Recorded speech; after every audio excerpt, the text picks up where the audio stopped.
Hello friends, welcome back to my channel mister CSC aspirant. આજના આ વિડીયોમાં આપણે વર્ષ 2023-24નો ડીવાયએસઓની મેન્સ એક્ઝામનો એક પીવાયક્યુ ડિસ્કસ કરીશું. એથિક્સ સબ્જેક્ટને રિલેટેડ. એથિક્સ એ GS2નો પોર્શન છે. જે GS2માં એથિક્સ જે નવો સબ્જેક્ટ એડ થયો છે એસટીઆઈ અને ડીવાયએસઓની એક્ઝામમાં. તો આપણે 2023-24નો એક પીવાયક્યુ ડિસ્કસ કરીશું. તો ચાલો આજના લેક્ચરની શરૂઆત કરીએ.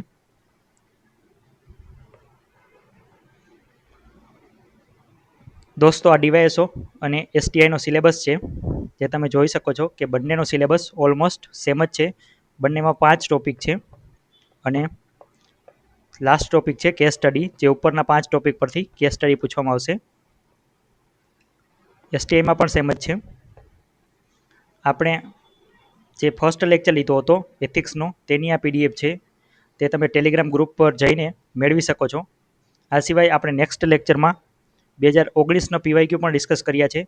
જેમાં 7th ડે 2019માં પીવાયક્યુ આવેલો હતો GS2ના પેપરમાં ઇમોશનલ ઇન્ટેલિજન્સ પર, જેના પર વારંવાર ક્વેશ્ચન પૂછવામાં આવે છે. અને સમાજમાં રહેતા વ્યક્તિના નૈતિક ધોરણો, લો અને એથિક્સ પર ક્વેશ્ચન હતો, એ પણ આપણે ડિસ્કસ કર્યો છે થર્ડ લેક્ચરમાં. અને આ જોઈ શકો છો કે 2020-21માં કોઈ ક્વેશ્ચન આવ્યો નહોતો એથિક્સ પરથી. અને 2022માં ક્વેશ્ચન આવ્યો હતો, જે આજે આપણે ડિસ્કસ કરવાના છીએ. સંસ્કાર અને મૂલ્યોના વિકાસમાં કુટુંબ, શિક્ષણ અને સમાજનો મહત્વનો ભાગ ભજવે છે, તે ચર્ચા કરો. સોરી દોસ્તો, આ ક્વેશ્ચન તો આપણે ઓલરેડી ડિસ્કસ કરી ચૂક્યા છીએ લેક્ચર 4માં. આજનો આ આપણો એથિક્સ સિરીઝનો લેક્ચર 5 છે. જો તમે અગાઉના લેક્ચર્સ ના જોયા હોય તો તમે તેને આપણી ચેનલ પર જઈને જોઈ શકો છો. આજે આપણે પીવાયક્યુ ડિસ્કસ કરવાના છીએ, જે 2023-24માં આવ્યો હતો કે આધુનિક સમાજમાં નૈતિક પડકારો માત્ર એક વ્યક્તિ, સંસ્થા અને એકમ પૂરતા મર્યાદિત નથી, તે સમગ્ર સમાજ માટે પડકારરૂપ છે. એટલે આધુનિક સમયમાં આપણે જે નૈતિક પડકારોનો સામનો કરી રહ્યા છીએ, જેમ કે ક્લાઇમેટ ચેન્જ છે, કોવિડ જેવી મહામારી છે, આ સિવાય આર્ટિફિશિયલ ઇન્ટેલિજન્સ છે. હા દોસ્તો, આર્ટિફિશિયલ ઇન્ટેલિજન્સ પણ આપણા માટે એક નૈતિક પડકાર છે. આ સિવાય પ્રાઇવસી, ડિજિટલ ડેટા પ્રાઇવસીનો જે ઇસ્યુ છે, આ જે બધા નૈતિક પડકારોનો આપણે સામનો કરી રહ્યા છીએ, તે માત્ર એક વ્યક્તિ, સંસ્થા અને એકમ પૂરતા મર્યાદિત નથી, તે સમગ્ર સમાજ માટે પડકારરૂપ છે. તો આ લેક્ચરમાં આપણે ડિસ્કસ કરીશું કે આ ક્વેશ્ચનનો આન્સર કઈ રીતે કરી શકાય, ઇન્ટ્રો, બોડી અને કન્ક્લુઝનમાં કઈ રીતે આ ક્વેશ્ચન ફિટ કરી શકાય અને તેમાં કેવા કેવા એક્ઝામ્પલ અપાય, જેથી આપણને એક્ઝામમાં સારા માર્ક્સ મળી શકે. તો આપણે આજના લેક્ચર પર આવી જઈએ. દોસ્તો, તમે આ જોઈ શકો છો કે આ મોડેલ આન્સર મેં જાતે પ્રિપેર કર્યો છે. આ રીતે તમે આ ક્વેશ્ચનનો આન્સર કરી શકો છો.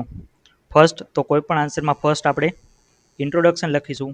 જો પહેલાંથી આપણે એક્ઝામમાં જ્યારે જઈએ ત્યારે જો આપણી પાસે પહેલાંથી ઇન્ટ્રોડક્શન પ્રિપેર ના હોય કોઈ ટોપિક પર, તો આપણે બ્લેન્ક થઈ જશું અને આપણે એને ખબર જ નહીં પડે કે ક્વેશ્ચનની શરૂઆત કેવી રીતે કરવી.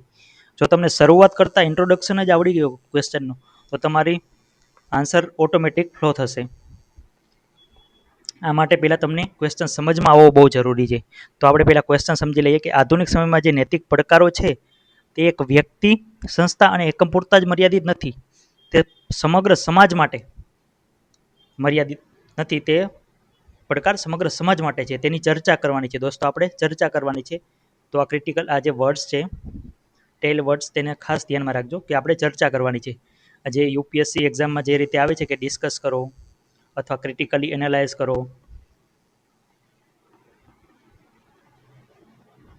અથવા ઇવેલ્યુએટ કરો, એ રીતે અહીંયા આ ચર્ચા કરો એ ટેલ વર્ડ્સ છે, તેને ધ્યાન રાખીને આપણે આ ક્વેશ્ચનમાં ચર્ચા કરવાની છે નૈતિક પડકારોની, અને બતાવવાનું છે કે આ નૈતિક પડકારો છે કોઈ એક સમાજ કે સંસ્થામાં પૂરતા મર્યાદિત નથી, તે સમગ્ર સમાજ માટે છે.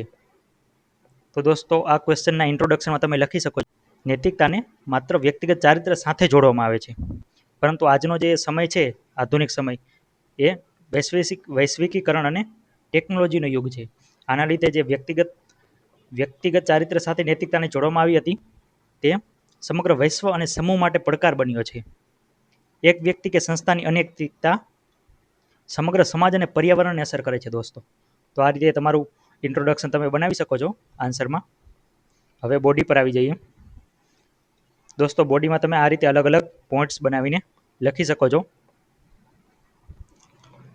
તમે 4 થી 5 પોઈન્ટ લખશો એટલે તમારો આન્સર કમ્પ્લીટ થઈ જશે. દોસ્તો તો આપણે હવે બોડી ડિસ્કસ કરીએ કે પર્યાવરણીય અનૈતિકતા. પર્યાવરણીય અનૈતિકતા છે તો આપણે તેને આપણા આન્સર જોડે લિંક કરવી પડશે દોસ્તો, કે એક વ્યક્તિ પૂરતી મર્યાદિત નથી, તે વ્યક્તિ, સંસ્થા કે એકમ પૂરતી મર્યાદિત નથી, પણ તે સમગ્ર સમાજ માટે પડકારરૂપ છે. તો પર્યાવરણીય અનૈતિકતા એટલે કે પ્લાસ્ટિકનો આપણે જે ઉપયોગ કરીએ છીએ, જે ઓવરયુઝ કરીએ છીએ, તેના લીધે પર્યાવરણ પ્રદૂષણ થાય છે. અને તે જે વ્યક્તિ પ્રદૂષણ કરે છે, કે જે કોઈ ઇન્ડસ્ટ્રી હોય કે કોઈ ઓર્ગેનાઇઝેશન હોય કે કોઈ વ્યક્તિ હોય, જે પણ પ્લાસ્ટિકનો ઉપયોગ કરીને પ્રદૂષણ ફેલાવે છે, તો પ્રદૂષણ માત્ર તે વ્યક્તિને જ નુકસાન નથી પહોંચાડતું, પણ તે સમગ્ર સમાજને નુકસાન પહોંચાડે છે. દોસ્તો તે ક્લાઇમેટ ચેન્જનું સંકટ ઊભું કરે છે, જેથી સમગ્ર સમાજને નુકસાન પહોંચાડે છે. તો આ રીતે તમારે કનેક્ટ કરવાનો છે આન્સરમાં. આમાં તમે ગ્લોબલ વોર્મિંગનું એક્ઝામ્પલ લખી શકો છો, અને તમે તમારા આન્સરમાં આઈપીસીસીનો રિપોર્ટ પણ કોટ કરી શકો છો. આઈપીસીસીનો AR6 વાળો રિપોર્ટ છે, તે તમે અહીંયા કોટ કરી શકો છો. તેમાં બતાવી શકો છો કે ગ્લોબલ વોર્મિંગને કારણે સમુદ્રની સપાટી વધવી એ માત્ર પ્રદૂષણ ફેલાવનાર દેશ માટે નહીં, પણ નાના ટાપુ દેશો છે એના માટે ભાવિ સંકટ ઊભું કરશે, ભાવિ નૈતિક સંકટ ઊભું કરશે.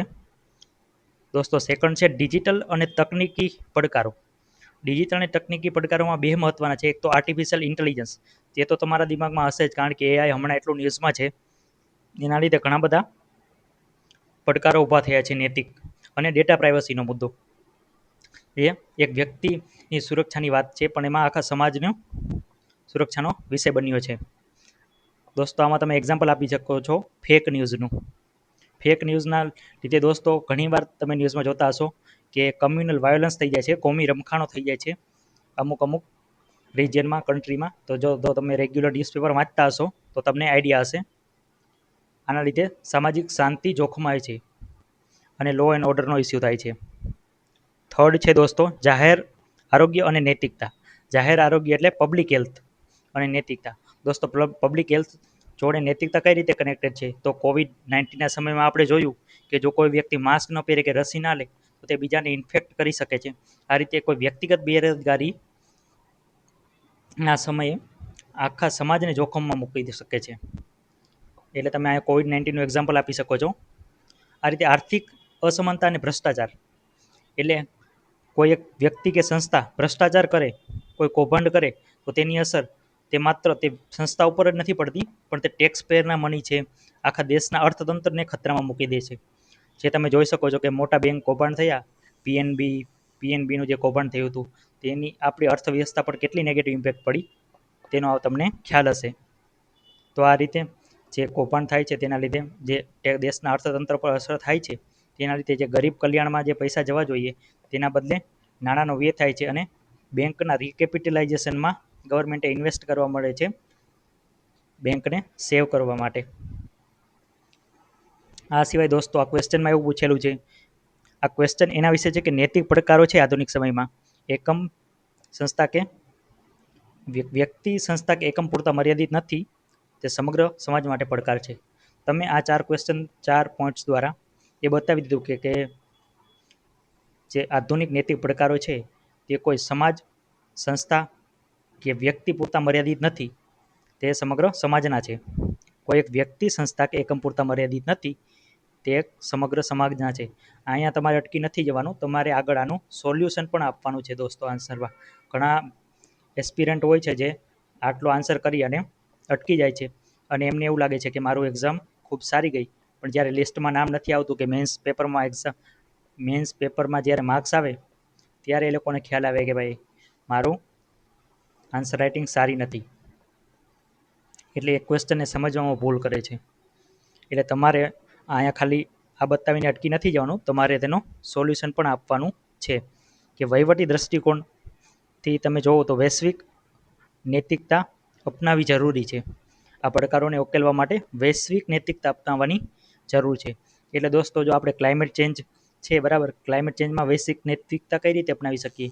તો આપણે UNFCCC છે જેવા ઓર્ગેનાઇઝેશન છે, પછી આઈપીસીસીનો જે રિપોર્ટ આવે છે, પછી યુએનસીબીડી જેવા ઓર્ગેનાઇઝેશન છે, તો જે ક્લાઇમેટ ચેન્જ નેગોશિએશન થાય છે, COP20, COP13, ઠીક છે, આ જે ઓર્ગેનાઇઝેશન જે કોન્ફરન્સ ઓફ પાર્ટી મિટિંગ્સ થાય છે અને જે દેશો બધા કમિટમેન્ટ લે છે તેમાં તે કમિટમેન્ટને પૂરી કરે તો તેનાથી એક વૈશ્વિક નૈતિકતા સ્થપાશે અને ક્લાઇમેટ ચેન્જનો મુદ્દો સોલ્વ કરી શકાશે. આ સિવાય ડિજિટલ આર્ટિફિશિયલ ઇન્ટેલિજન્સ અને ડેટા પ્રાઇવસી પર પણ તમે વિચારી શકો છો કે આર્ટિફિશિયલ ઇન્ટેલિજન્સના રેગ્યુલેશન માટે બધી જ કન્ટ્રી જોડે આવીને એઆઈ સબમિટ કરે છે દર વર્ષે. દોસ્તો આ વર્ષે ઇન્ડિયામાં સબમિટ થવાની છે. આ સિવાય તમે COVID-19ના સમયમાં પણ જોયું કે સમગ્ર વિશ્વ સાથે આવીને સહિયારો પ્રયાસ કર્યો, ત્યારે એ મહામારીમાંથી માનવતા બહાર આવી શકી. એટલે વહીવટી એડમિનિસ્ટ્રેટિવ પર્સપેક્ટિવથી જોઈએ આપણે તો વૈશ્વિક નૈતિકતા માટે એક તો એકાઉન્ટેબિલિટી જરૂરી છે અને કોઓપરેશન જરૂરી છે. એટલે કે COP26 છે, COP30 કોન્ફરન્સ ઓફ પાર્ટીમાં જેમાં નેશનલી ડિટરમાઇન્ડ કોન્ટ્રીબ્યુશન એટલે UNFCCCમાં જે ટેમ્પરેચર આપણે મેન્ટેન કરવાનું છે પેરિસ ક્લાઇમેટ અગ્રીમેન્ટ અંતર્ગત 1.5 ડિગ્રી સેલ્સિયસ, તો તેમાં બધા કન્ટ્રીએ નેશનલી ડિટરમાઇન્ડ કોન્ટ્રીબ્યુશન કરીને પોતાનું એક ટાર્ગેટ આપેલો છે, જે આપણા 5 પંચશીલ ટાર્ગેટ છે ઇન્ડિયાના. 5 પંચશીલ ટાર્ગેટ છે ઇન્ડિયાના. તો આ પંચશીલ ટાર્ગેટ છે જ ઇન્ડિયાના જે રીતે, એ રીતે બધી કન્ટ્રીના અલગ અલગ ટાર્ગેટ હશે. તો બધી કન્ટ્રીએ તે ફૂલફિલ કરવાના, તો એક એકાઉન્ટેબિલિટી બની જાય છે કન્ટ્રીની. અને જો આ બધા કન્ટ્રી તેને ફૂલફિલ કરશે તો તેની નૈતિકતા પર, વૈશ્વિક નૈતિકતા પર એક સારી અસર પડશે. આ રીતે બધા કન્ટ્રી જો કોઓપરેટ કરે તો ક્લાઇમેટ ચેન્જનો મુદ્દો પણ સોલ્વ કરી શકે છે. હવે આપણે કન્ક્લુઝન જોઈ લઈએ કે દોસ્તો, આ જ્યારે કોઈ સમગ્ર સમાજની કે એવી વાત આવે બરાબર કોઈ પડકારની, ત્યારે તમે વસુદેવ કુટુંબકમ અને સીધું કન્ક્લુઝનમાં યુઝ કરી શકો છો. તો અહીંયા ખાસ યાદ રાખજો, તમે અહીંયા લખી શકો છો કે વસુદેવ કુટુંબકમ માત્ર એક ભાવના નથી, એક સૂત્ર નથી, પણ જરૂરિયાત છે. આ તમે બીજે પણ ક્યાંય પણ ક્વેશ્ચન આવે ત્યાં પણ તમે આનો યુઝ કરી શકો છો કન્ક્લુઝન માટે. એટલે વ્યક્તિગત સ્વાર્થને ઉપર ઉઠીને સમાજ હિત એટલે કોમન ગુડ માટે કામ કરવું પડશે આજના સમયનો સૌથી મોટો નૈતિક પડકાર અને ઉકેલ માટે. ફ્રેન્ડ, આ આપણો આજનો ક્વેશ્ચનનો મોડલ આન્સર હતો જે આપણે ડિસ્કસ કર્યો. હવે નેક્સ્ટવાળા લેક્ચરમાં આપણે પ્રશ્ન 9 જોઈશું. આ સિવાય હજુ 2 કેસ સ્ટડી, આ DYSOની એક્ઝામમાં કેસ સ્ટડી આવેલી હતી 2024-25માં, તે પણ આપણે ડિસ્કસ કરીશું. અને STIની એક્ઝામમાં પણ 2 કેસ સ્ટડી આવેલી છે હાલમાં, એ આપણે આગળ ડિસ્કસ કરીશું. તો ફ્રેન્ડ્સ, તમને આ લેક્ચર્સ કેવો લાગ્યો કમેન્ટ બોક્સમાં તમારો અભિપ્રાય આપજો. અને આ લેક્ચરની PDF તમને ટેલિગ્રામ ગ્રુપ પર મળી જશે. લાઈક કરવાનું ખાસ ના ભૂલતા, અને તમને આ કન્ટેન્ટ સારું લાગ્યું તો તમારા મિત્રો જે પણ તૈયારી કરતા હોય એમની જોડે શેર કરજો, જેથી કરીને તેમને પણ તેમની એક્ઝામમાં હેલ્પ થાય. અને આગામી સમયમાં આપણી ચેનલ પર તમને સિલેબસના જે 5 ટોપિક્સ છે તેના પર આપણે એક વિડીયો બનાવીશું. અને ઇન્ટ્રો અને કન્ક્લુઝન સીધું. આ સિવાય બોડીમાં પણ શું લખી શકાય એ પણ ડિસ્કસ કરીશું. તમને દરેક ટોપિક પર ઇન્ટ્રો અને કન્ક્લુઝન મળી જશે સીધું. તો તમને મેન્સ એક્ઝામમાં સીધી હેલ્પ થશે. તો આ ચેનલને સબસ્ક્રાઈબ કરવાનું ખાસ ના ભૂલતા, અને તમે કમેન્ટ કરીને જણાવજો કે તમને આ કન્ટેન્ટ કેવું લાગ્યું અને આમાં શું ચેન્જીસની જરૂર છે. જય હિન્દ દોસ્તો.